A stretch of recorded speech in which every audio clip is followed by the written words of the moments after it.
I know there are some people that are going to label this as being paranoid, but that's fine. Just hear me out. No matter what country you're in, no matter what form of government you're under, there are some basic reasons why you should probably never talk to the police if you can help it. Now, where do I get this from? A lot of you may not know this, but I have a lot of experience with the Juvenile Justice Authority. I used to be the director of a facility for the JJA. I have a lot of experience with the dealings with probation officers, judges, attorneys, police officers, officers of the court, including counselors, conciliators, case managers, and social workers.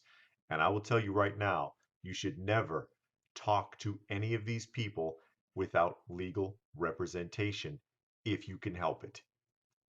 Remember, the Fifth Amendment is supposed to protect you from having your words abused or turned against you. It's not just something that criminals like to use. So, all that being said, let's just get to the point in no particular order. Number one, there is no such thing as innocent until proven guilty. If they thought you were innocent, they wouldn't be talking to you.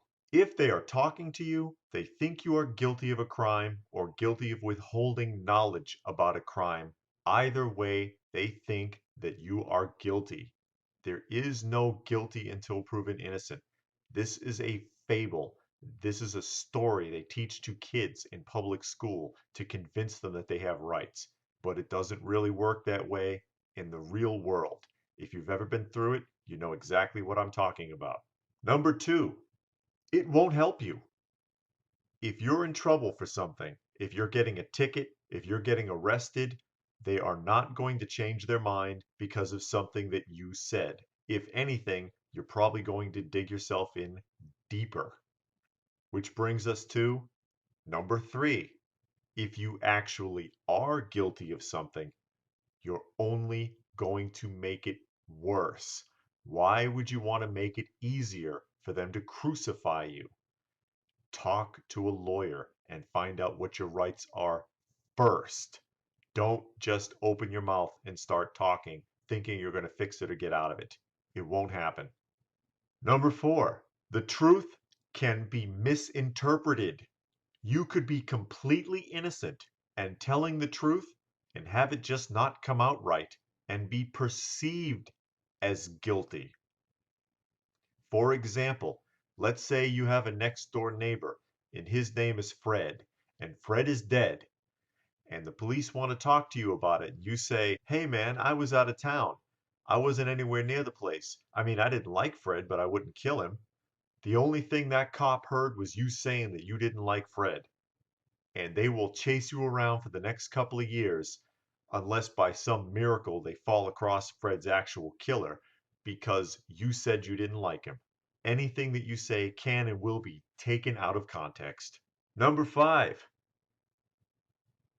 the police make mistakes just like everybody else. They are people too, and they may not recount what you said accurately, and it could be taken out of context.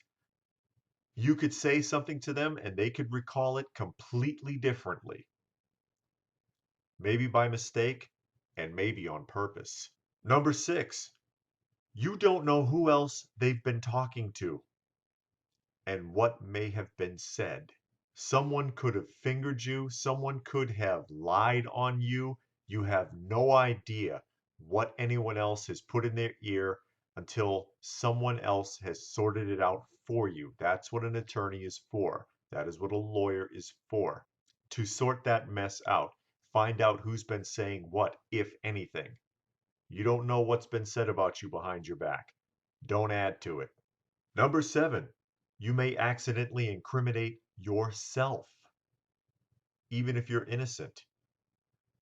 There may be something else that you've done that you didn't even know was a crime, and you could incriminate yourself and have that held against you instead of what they're accusing you of. For example, have you ever heard of the Bald and Golden Eagle Protection Act? Most people have not, but the act states that you cannot own anything that came from a bald or a golden eagle. Period. And it doesn't matter how you got it. You could be on a hiking trail and find the feather of a bald eagle and say, oh, this is cool, and take it and tie it onto your bag, and then you get spotted by a park ranger and you're in the shit because you're in possession of something that you're not allowed to have. You can't own anything that comes from these birds, no matter what it is or how you got it.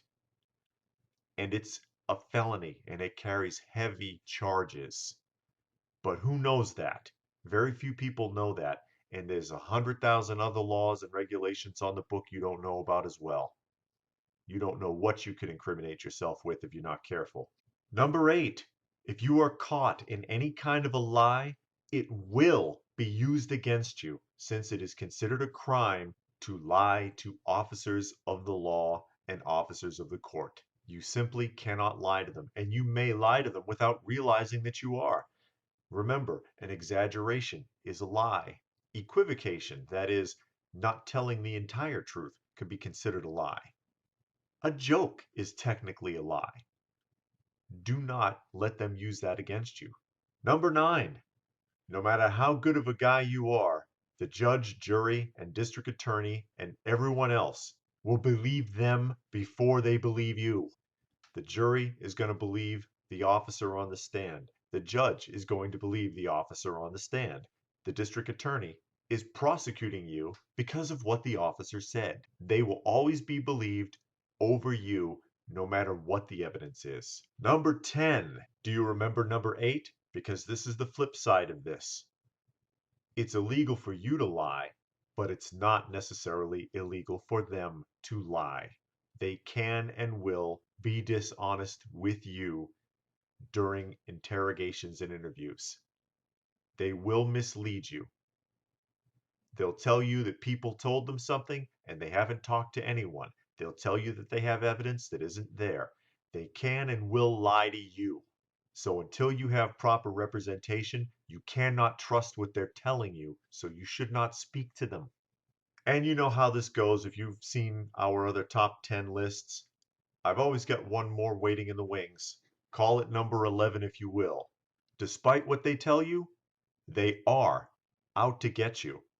A cop will tell you they don't want to send an innocent person to jail, and there are many out there who don't. But don't fool yourself.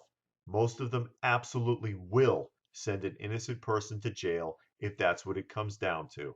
A district attorney will prosecute an innocent man, and a judge will convict an innocent man. Make no mistake about it.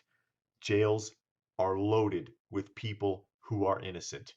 You see it in the news every day. You could find hundreds of articles about people who spent months, years, and even decades in prison, and it turns out they were innocent, and they'll be damn lucky to even get a feeble apology for it. They are out to get you. That's how the system works. You've got to protect yourself.